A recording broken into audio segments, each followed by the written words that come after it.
시청자 여러분 안녕하십니까? 실버넷 뉴스는 4월 25일 제16기 수습기자 선발 2차 교육을 성균관대학교 명륜동 캠퍼스 국제관 강의실에서 실시했습니다. 이 자리에는 전국에서 온 제16기 예비기자 80여 명과 기존 기자를 포함해 150여 명이 참석해 교육을 받았습니다. 함께 보시죠.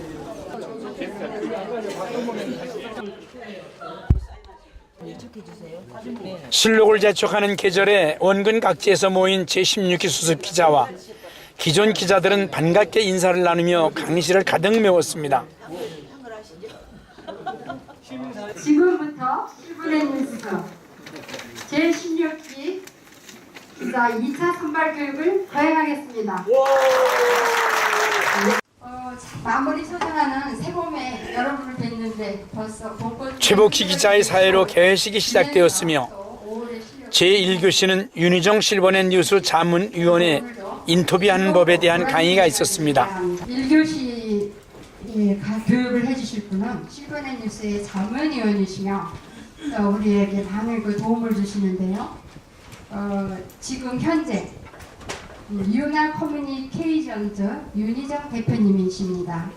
윤희정 대표님은 우리의 자문위원이시면서 전에 MBN 앵커셨고요.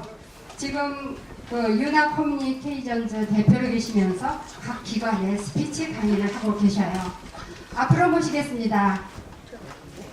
자, 먼저 오늘은 특히 인터뷰 스킬 중에서 먼저 방송 언어에 대한 이해부터 말씀을 드리겠습니다. 방송 언어가 무엇이냐? 요즘에는 신문보다는 대부분 방송 쪽을 더 관심을 많이 갖고 계시고요. 또 방송이 이제 거의 우리 일상생활화 되어 있습니다. 꼭 기자뿐만 아니라 일반 분들도 이제 방송을 만드시고 그런 시대가 왔는데, 우선 방송 언어란 짧게 말씀드린다면 단문입니다. 무슨 얘기냐? 길면 안 돼요. 짧은 단문으로 하셔야 되고요. 두 번째는 영상이 있습니다. 근데 이 영상과 우리가 그 영상에 대한 콘텐츠가 일치를 해야 된다는 어떤 특징이 있고요. 세 번째는 그렇기 때문에 어려운 한자어 대신 순수 우리말을 쓰는 게 더 좋습니다. 전문어와 외래어, 야금, 동음이어 같은 이러한 내용들도 역시 자제하시는 게 좋고요. 먼저 기본적으로 복식 호흡을 통한 목소리를 내는 게 가장 중요하다고 보시면 되겠습니다. 목소리는 타고난 것이 아닙니다. 바뀔 수가 있고요. 어떻게 관리하고 내가 매니지먼트하느냐에 따라서 달려있는데요. 먼저 복식 호흡을 하면 뭐가 좋냐? 특히 윤희정이라는 사람이 한번 흉식 호흡으로 숨을 쉰다 라고 가정하면 흉식으로 했을 때요. 가슴으로 숨 쉬었을 때 호흡법을 복식 배로 바꾸는 순간 1.3리터가 들어갑니다. 공기의 양이 더 많이 들어가요. 그 얘기는 뭐냐? 목소리 재료인 공기가 많이 들어가기 때문에 목소리 재료가 더 풍부해진다는 거죠. 그래서 목소리를 더 크게 낼 수가 있고요. 조금 더 길게 낼 수도 있습니다. 그래서 많은 가수들은 복식 호흡을 활용을 합니다. 근데 가수뿐만 아니라 특히 여러분도 특히 이 지금 공간에서 상관없지만 밖에서 좀 소리를 크게 내서 하실 때는 흉식이 아니라 복식으로 좀 호흡을 바꿔서 한번 해보셔야겠죠? 마이크를 붙잡으시고 그럼 뭘 해야 되느냐? 배에 먼저 힘을 좀 주셔야 돼요. 배. 특히 리포팅 하실 때 배에 딱 힘을 주셔야 돼요. 힘을 빼면 어떻게 되느냐? 약간 꾸부정해집니다. 그래서 배에 힘을 주시면 자세도 바라지고, 두 번째 복식 호흡이 좀 저절로 돼요.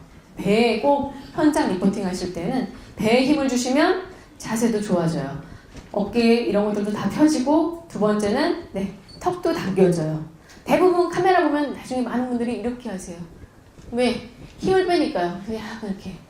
이게 아니라 배에 힘을 주면 자세도 바라지고, 두 번째 소리도 훨씬 더 크게 날 수 있다라는 걸 기억하시기 바라겠습니다. 자, 그 외에 음성 테크닉 기법에 대해서도 설명을 드리겠습니다. 자, 리딩을 하셔야 되는데 다 이제 읽으실 줄 아세요. 근데 아나운서 같은 경우에는 좀 신뢰감 주는 그 리딩 기법이 있습니다. 안녕하십니까? 안녕하십니까? 안녕하십니까? 까가 어떻게 돼요? 변화를 줬죠. 안녕하십니까? 올렸고요. 안녕하십니까? 똑같고요. 안녕하십니까? 내렸습니다. 네.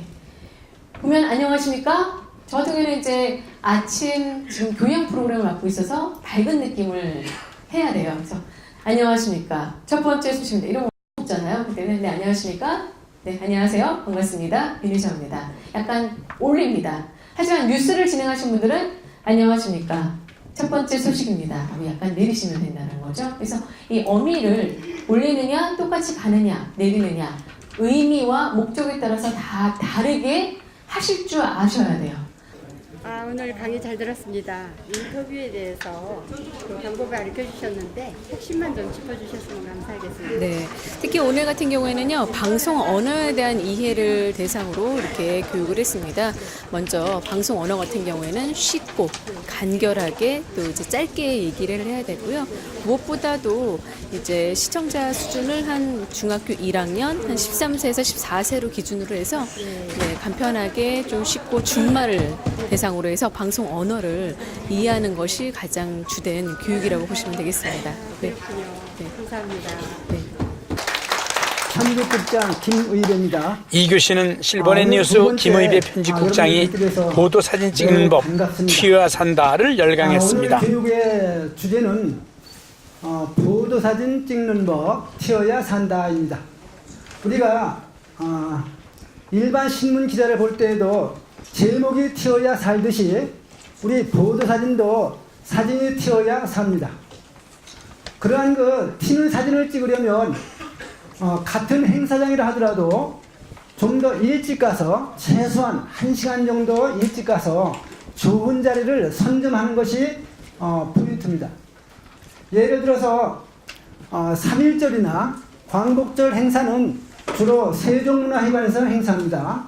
10시에 시기 시작되니까 늦어도 9시까지 아니면 한 8시 40분 정도 일찍 가서 프레스 완장을 받고, 그것도 그냥 무조건 가서 달라한다고 주는 게 아닙니다. 우리 사무국에 미리 신청을 해야 됩니다. 그러면 우리 김지연 대리가 신청을 해서 거기 가면은 명단이 있어요. 그 명단을 보고 그 사람한테만 그 프레스 완장을 줍니다. 그러면 1층 맨 뒤쪽이 각 방송사의 TV 카메라가 진을 치고 있습니다. 바로 그 앞자리가 기자석이에요.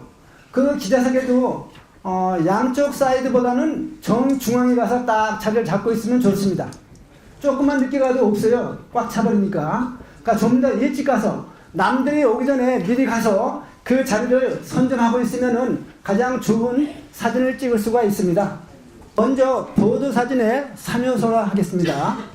앵글과 빛과 구도가 되겠습니다. 앵글은 3가지가 있습니다. 우선 피사체를 바라보는 카메라의 각도가 되어 있는데 하이 앵글, 로우 앵글, 아이 레벨 3가지가 있습니다. 하이 앵글은 피사체를 위에서 아래로 내려다보며 촬영하는 앵글이 되겠고요.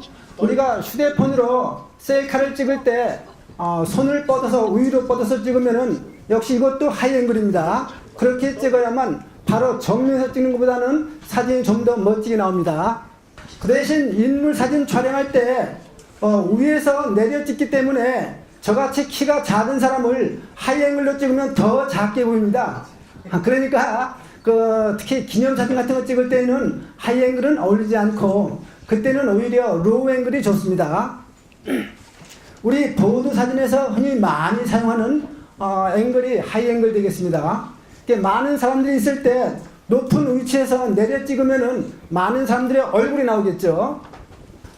이 사진은 2015년 3월 달에 강남에 있는 삼성 본사 사옥 강당에서 제13기 기자 교육할 때 찍은 사진입니다. 역시 무대에서 찍었는데 저 오른쪽에 계신 분이 최수묵 주관이 강의할 때입니다. 그리고 그 앞에 있는 관중들이 많이 나올 수 있도록 위에서 아래로 찍은 사진입니다.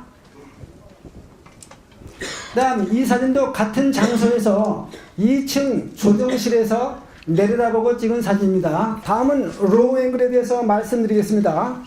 피사체를 아래에서 위로 촬영하는 앵글이 되겠습니다. 인물 또는 건축물을 돋보이게 하는 앵글로 주로 높은 건물을 바라보며 찍는 앵글이 되겠고요. 웅장한 느낌을 부여하지만 왜곡 없이 담기는 어렵습니다. 피사체를 높은 건물과 함께 담고 싶다면 로우 앵글이 최적이라 하겠습니다. 이 사진은 경복궁 뜰에서 얼음산이가 애줄타기 하는 모습을 아래에서 위로 높이 로우 앵글로 찍은 것입니다. 제가 찍었는데 이렇게 찍으면은 더 높게 보입니다. 서서 찍는 것보다. 다음 아이레벨은 피사체와 촬영자가 동일선상에서 눈과 눈을 마주치듯이 높이를 맞추고 촬영하는 앵글이 되겠습니다. 가장 기본이 되는 앵글로 자연스럽고 편안한 느낌을 주지만 자칫 평범하고 지루한 느낌을 줄 수도 있다. 다른 앵글에 비해서 피사체를 왜곡 없이 가장 사실적으로 표현할 수 있다. 오늘 국장님 강의 잘 들었는데요. 보도 사진 찍는 법에 대해서 핵심 좀 말씀해 주시면 감사하겠습니다. 오늘 강의 주제는 보도사진 찍는 법, 튀어야 산다입니다. 일반 기사 제목도 튀어야 살지만 보도사진도 튀어야 삽니다. 그러한 사진을 찍기 위해서는 같은 장소라 하더라도 좀 더 일찍 가서 좋은 자리를 선점하는 것이 가장 중요합니다. 또 앵글도 하이 앵글, 로우 앵글, 아이 레벨 여러 가지가 있는데 그 중에서도 보도 사진에서는 하이 앵글을 주로 많이 사용합니다. 그렇군요. 그럼 우리 16기 기자님들한테 특별히 하실 말씀 있으면 부탁드릴까요? 네. 이번 16기 수습 기자님들은 열심히 배우셔서 한 분도 탈락 없이 모든 분들이 함께 가기를 기원합니다. 오늘 인터뷰 응해주셔서 감사합니다. 네, 수고하셨어요. 감사합니다. 네. 이번엔 뉴스 이종훈 편집위원님께서 기사 취재 요령을 주제로 교육을 해주시겠습니다.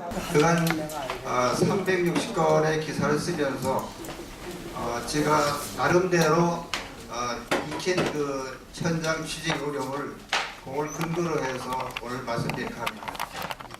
이 360건 중에는 제가 정부 부처의 행사, 그 산하기관, 경로당 등 모든 행사를 총망라해서 골고루 기사를 취재. 3교시는 실버넷 뉴스 이종원 편집위원의 기사 취재 요령에 대한 강의가 있었습니다. 현장의 그 행사의 중요한 이미지를 사진과 영상으로 해서 효과적으로 독자에게 전달하는 그런 기사라는 도서일 것 아닌가.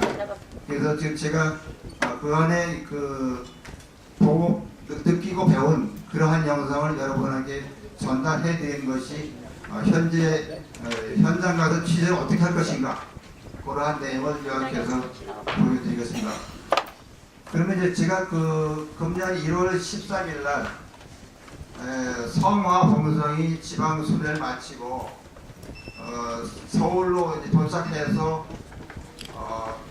마포 합정동 로타를 시작해서 신촌, 충정로, 광화문까지 이어지는 그런 행사를 취재를 했는데 이 행사는 사실 그 준비를 많이 했어요. 무엇을 준비했냐면은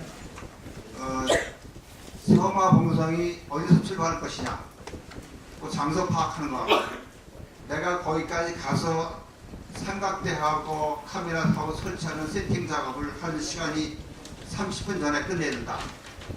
또한 그 영상을 취재하거나 사진 찍을 때는 그 행사를 진행할 때 따라가는 사람이 쭉 있습니다. 그 사람들하고 같은 레벨을 찍으면은 찍을 수가 없어요.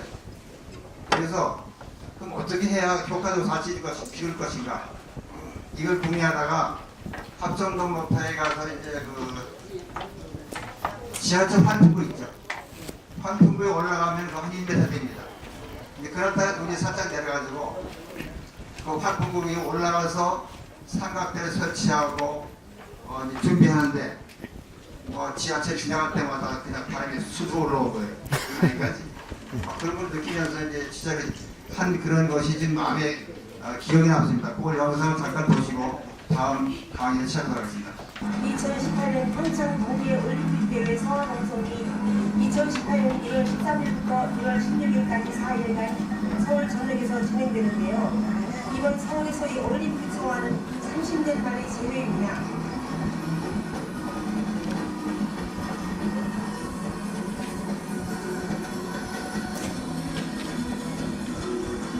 그 영상을 보셨다시피 제가 합정동 로타리에서 촬영을 끝내고 삼각대 다리를 좁게 바쁘게 신천으로 이동했어요. 전차를 이용해서. 왜냐하면 행사도 앞질러 가서 미리 준비해야 되기 때문에. 신천에서 촬영하고 그 다음에 또 신천 통과 끝난 다음에는 또 전차를 불량에 타고 충정로역까지 갔죠. 근데 충정로역은 엘리베이터가 없어요. 그래서 삼각대 들고 카메라 들고 계단을 한참 올라가다 보니까 숨이 벅벅 막히더라고. 근데 아침에 그때 겨우 올라가 보니까는 한 5분 정도 여유 있더라고. 그래서 그 순간은 촬영하고 이렇게 해서 그 시간이 얼마나 소요됐냐면은 세 군데 촬영하는데 약 50분이 걸렸어요. 이렇게 해서 불과 보는 시간은 몇 분 안 되지만 준비를 이렇게 해서 영상 촬영할 수 있다. 사진도 찍을 수 있다. 릴레이 취재하는 거죠. 이렇게 하면서 효과적으로 우리 독자들한테 보여줄 수 있다는 거. 이것이 하나의 특징이고 한편으로 말하면 이게 타 언론 매체에서는 차를 가지고 이렇게 도착하면서 찍겠지만 우리는 그런 여건이 못 되니까 지하철이라는 걸 이용해서 효과적으로 취재했다 하는 걸 여러분한테 보여드린 겁니다. 지금 이제 첫 번째 기사를 내셔서 끝으로 2차 과제 및 공지사항 안내로 교육 일정을 모두 마쳤습니다. 아무리 교육을 열심히 받아도 과제물을 제출하지 않으면은 기자로 선발될 수 없습니다. 그래서 반드시 과제물은 제출하셔야 합니다. 65쪽 한번 보세요. 65쪽. 그러니까 2차 과제는 그거예요. 근데 2차 과제할 때 문제점이 뭔지 간단하게만 제가 요약해서 말씀드리겠습니다. 기자는 기사에 나와야 됩니까? 안 나와야 됩니까? 그렇죠. 나오면 안 됩니다. 이거 다 끝나면은 식사는 어디로 가냐면은 바로 2에 올라가면은 600주년 기념관이 있어요. 거기 지하 1층. 지하 1층인가요? 지하 1층. 거기 바로 2로 가면 600주년 기념관이 3차 교육은 5월 23일 2차 교육과 같은 장소에서 개최될 예정입니다. 네, 고생하셨습니다.